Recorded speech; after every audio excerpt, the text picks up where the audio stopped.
Hi team, this is level 5 black belts, your self-defense 2. So this is what it looks like fast.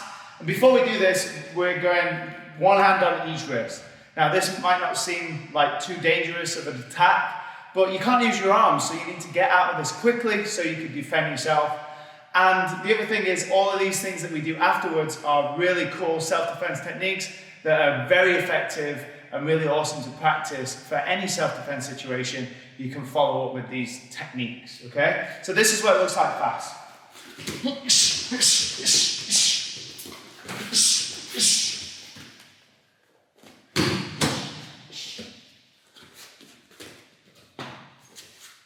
Okay, you see that Tia reversed it on the end, and that's what we're going to be practicing. So from the beginning, we're going arms up through the middle. As I do that, I'm stepping back to get a good strong base. And then grip down. So I push down to grab her wrist to reverse it. Now I'm on my toes and my heel is off on the back foot. I pull her in to give lots of power on that knee. Rather than just using your knee like this, pull her in for the knee.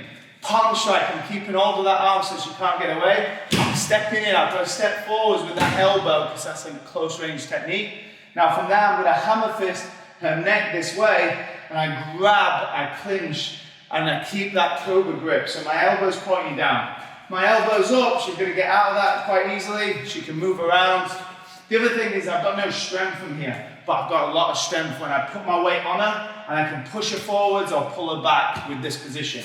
Now I step and pivot off. I've really pulled that right leg all the way back. I've rotated 180 degrees pretty much here. Now I go 2 knees, 1, 2. And my weight's on my toes so I can really drive forwards and pull her body in at the same time.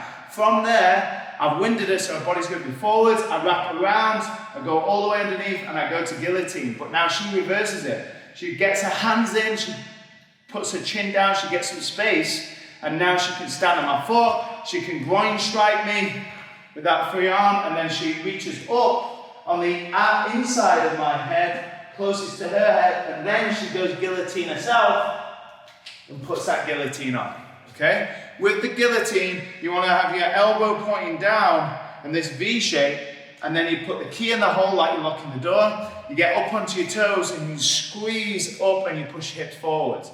So what you're doing is closing this gap, you're pulling up at the same time, and you're locking the door. So you're doing all 3, plus you're getting on your toes and pushing hips forwards. That's 5 things to put together at the same time to create a maximum choke effectiveness on that choke to make it really strong and tight. So go ahead and practice in that team. That's black belts level 5 self-defense 2.